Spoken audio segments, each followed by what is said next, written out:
Alors, enfin réveillé? Bleu? C'est toi? Qu'est-ce que tu fais? Et pourquoi est-ce que j'ai les mains attachées? Tu fais moins le malin maintenant. Je voulais me venger en te faisant regarder un film nul. Tu m'as drogué, c'est ça?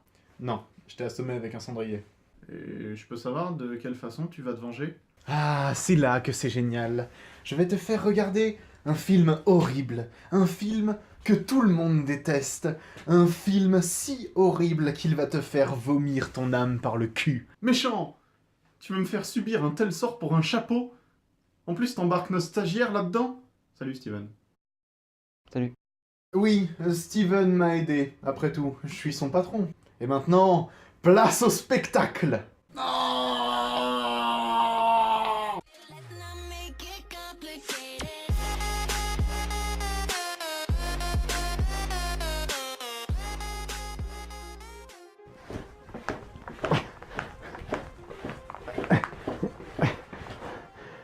Cyprien est un film d'humour français sorti le 25 février 2009 en France. Et aux États-Unis? Il n'est pas sorti aux États-Unis. Il raconte l'histoire de Cyprien, un geek, oh putain j'ai une attaque cardiaque rien qu'en disant ça, qui un jour reçoit un déodorant magique qui va changer sa vie. Et c'est la première fois qu'on parle d'un film français dans cette émission. Mazel tov. Ouais non, dis pas ça parce que c'est clairement pas une bonne nouvelle. Tout commence par un montage qui raconte la morning routine de Cyprien, joué par Elise Moon. Alors moi, tous les matins, après m'être réveillé, je mets mes sandales en plastique dégueulasse, puis je caresse le poster de mon idole. Direction la douche, afin d'être bien propre, sans oublier de porter mon slip de bain. Après ça, brosse à dents, lunettes crades, et je suis prêt à partir au travail en patin. Bisous bisous. Une fois arrivé au travail, on apprend que Cyprien est à la maintenance informatique du magazine Dress Code, et qu'il est totalement maltraité par ses collègues. Sorti du travail, Cyprien se rend à un cybercafé tenu par Godzilla. Non, pas le lézard. Jean-Michel Lamy. Et nous y faisons la connaissance de ses amis avec des fiches bizarres qui nous sortent totalement du film. Juju a battu Jean-Claude Van Damme sur Street Fighter au Worldwide Championship de novembre 2003. Vous pensez qu'ils se sont affrontés sur la version normale ou celle adaptée du film? Parce que ce serait marrant de voir Jean-Claude Van Damme qui joue Guile, qui joue Guile. Kiki, lui, est rentré dans le Guinness Book des records après avoir regardé Matrix pendant 107 heures, 27 minutes et 34 secondes d'affilée. Pour ceux qui se demandent, ça fait 45 fois. Godzilla, lui, a remporté le titre de champion du monde de Pac-Man de 81 à 96. Billy Mitchell va te péter la gueule. Et enfin, Cyprien a débugué le bug de l'an 2000 sans que personne ne s'en aperçoive, et est devenu Leader One en 2003 suite au piratage de la base de données du Pentagone suite à un pari. Ce cybercafé est situé juste en face d'un autre cybercafé tenu par Takashi et ses amis. Les deux groupes se lancent alors dans un Contenders. Ladies and gentlemen, welcome to the Geeks Contender! Takashi versus Godzilla. Let's begin. Les macaques, on joue toujours sur Minitel. T'as jamais dit que si la connerie avait un forum, ce serait toi le webmaster? J'ai entendu dire que ta mère est branchée des clés USB en enfer. Et toi, je te clique, je te double-clique, je te mets dans la corbeille et je la vide. Tu sais ce que t'es? T'es un laserdisc, un truc qui existe même plus. Who won? You decide. Nous suivons ensuite le reste de la journée de Cyprien qui consiste à mater en boucle la vidéo d'une pub de Gina McQueen, une star dont il est amoureux. Cette scène est tellement creepy, j'en transpire la malaisance par tous les pores de la peau. Avec tout ça, on en est au moins à 30 minutes de film. Non, 6 minutes. C'est là que nous sommes introduits au personnage de Elena, jouée par Léa Drucker, responsable des tests psychologiques du magazine. Oh, mais dis donc, tu risques d'attraper un sacré rhume. Ah bon, pourquoi? Parce qu'avec toutes les fenêtres qui sont ouvertes sur ton ordinateur, ça va faire un sacré courant d'air. Ouais. Et leur patron, Stanislas, joué par Laurent Stocker. Toute l'équipe du magazine est en réunion et on apprend que leur couverture ne va pas et qu'ils cherchent un nouveau modèle. Cyprien propose alors Gina McQueen, ce qui emballe Catherine Deneuve. Mais qu'est-ce que tu fous là?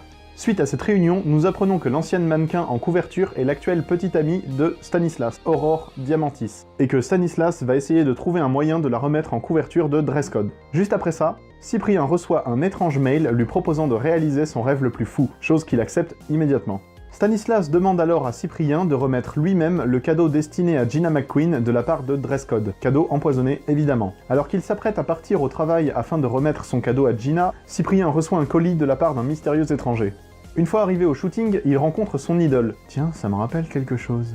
Mon petit, Cette épée, c'est pourquoi luttent tous les vrais guerriers. Cyprien donne son cadeau à Gina, mais c'était en fait un god ceinture. Cyprien se fait virer et Gina refuse de poser pour dress code. Le lendemain matin, Cyprien décide de se rendre à son ancien travail pour supplier sa patronne de le réembaucher, mais celui-ci utilise le déodorant qu'il avait reçu de la part du mystérieux étranger. Une fois arrivé à son travail, on se rend compte que le déodorant l'a rendu beau.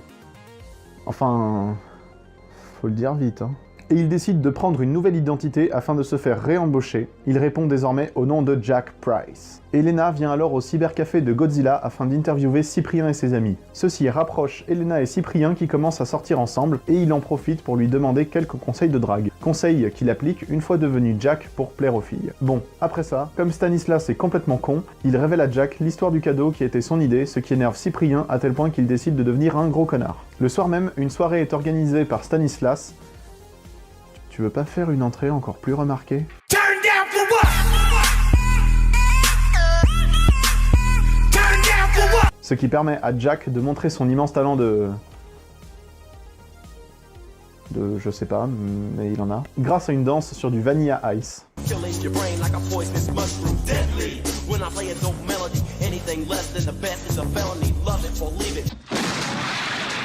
Le lendemain, Jack propose à Catherine Deneuve de reprendre Gina McQueen pour faire la couverture du magazine, et pour ceci, il va avoir besoin de Elena. Mais attends, je croyais qu'il l'avait effacée de sa vie. Oui, et... Bah, du coup, comment il fait pour savoir où elle est? C'est tout simplement parce qu'il est... Hackerman. He's the most powerful hacker of all time. De plus, Jack profite de sa nouvelle popularité pour convaincre Catherine Deneuve de reléguer son fils au statut de gardien de parking. Suite à cela, Cyprien continue de demander des conseils de drague à Elena, mais celle-ci le friendzone level... Over 9000!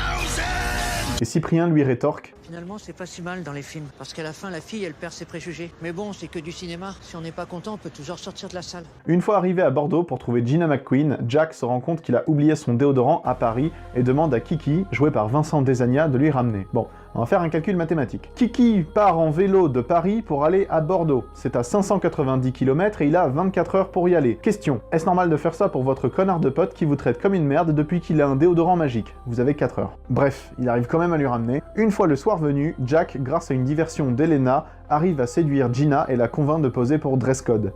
Après avoir perdu son pucelage avec Gina, Jack devient un parfait connard et on ne peut pas le dire autrement. Pour rusher la fin de merde de ce film de merde, Jack se comporte comme un connard mais Elena tombe amoureuse de Cyprien, Stanislas veut tuer Jack et Cyprien, le pouvoir de l'amour, il faut s'accepter comme on est, fin du film. Bon, comme vous avez pu le voir, ce film est une merde infâme. Comme tirer sur l'ambulance, ça n'explique rien, je vais vous expliquer pourquoi ce film est une merde infâme. En commençant par le plus gros, les points négatifs.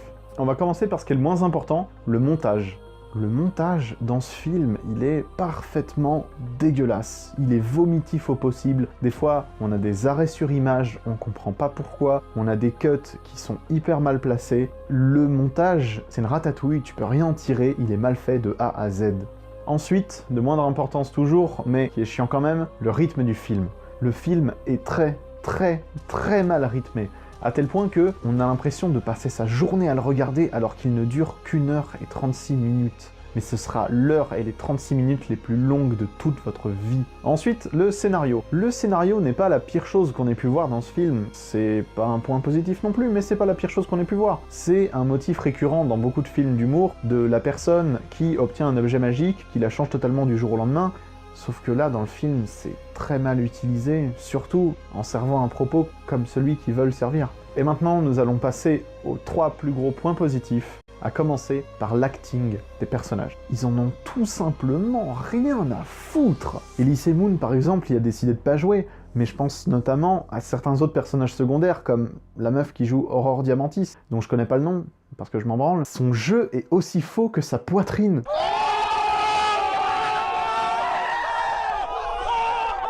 On sent vraiment qu'aucun acteur n'est vraiment investi. La seule personne qui décide de jouer un minimum dans le film, c'est Léa Drucker. Et encore, c'est juste parce qu'elle joue une fille. Très belle transition pour vous parler de la discrimination dans ce film.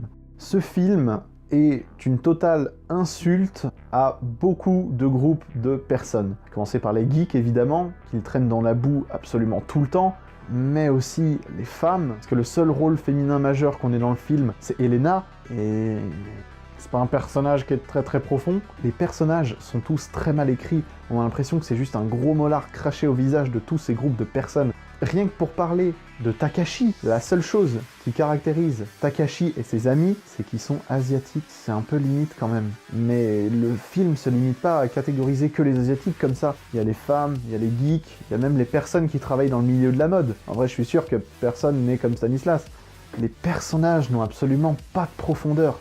Pour en revenir à Stanislas, il est caractérisé uniquement par le fait qu'il soit méchant. C'est pas un personnage, ça, c'est une fonction. Et mis à part ça, il y a Kiki, qui est uniquement le pote du héros, il y a Léa Drucker, qui est uniquement le love interest du héros, et il y a Cyprien, qui est uniquement le héros, et qui ne développe aucune empathie. Au début du film, on s'en branle complètement de lui, et à la fin du film, c'est un connard. Donc, qu'est-ce que vous voulez qu'on développe de l'empathie pour ce personnage ? Mais, malgré tout ça, le film contient un point positif, le message qu'il tente de faire passer. Le message du film est louable, c'est tout simplement « il faut t'accepter comme tu es, et si tu t'aimes, les gens t'aimeront aussi ». Ça fait très bisounours. Donc en soi, le message est louable, c'est juste que il est très mal exécuté, la manière de le dire est très maladroite, et t'as vraiment l'impression qu'on veut te faire passer ce message dans le crâne avec la subtilité d'un porno allemand. Et le message est louable en soi, c'est juste qu'ils n'ont pas réussi à l'amener correctement. Et je pense que ce film de base n'est pas mauvais, c'est juste l'exécution qui est très mauvaise. Si on pouvait refaire ce film en mieux, je suis sûr que ça pourrait donner un film très touchant et très attachant, tout en restant très drôle. En plus de ça, il y a des scènes qui sont totalement inutiles, et quand elles sont pas inutiles, elles sont complètement connes. Je pense notamment au moment où on apprend que la coloc de Elena recherche un mec sur MySpace. Oh la nulle! Tu cherches un mec sur MySpace? Oh la nulle, elle utilise MySpace. Et c'est comme ça qu'Elena tombe sur les vidéos de Cyprien, qui fait qu'elle tombe amoureuse de lui à la fin du film.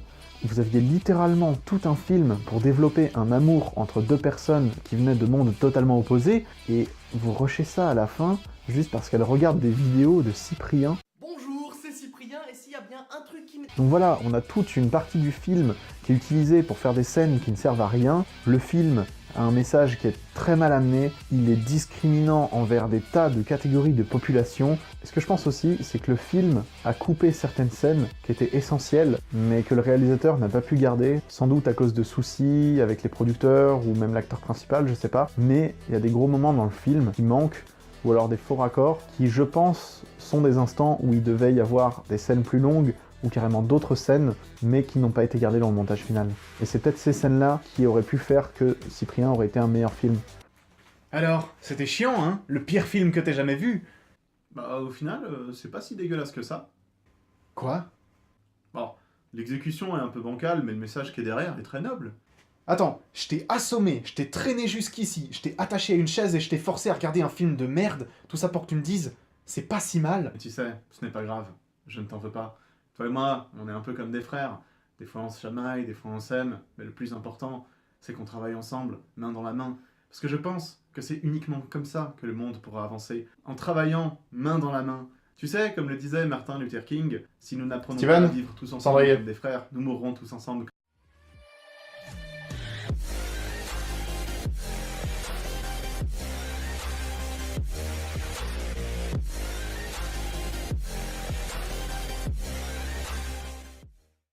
Vous pouvez commencer quand?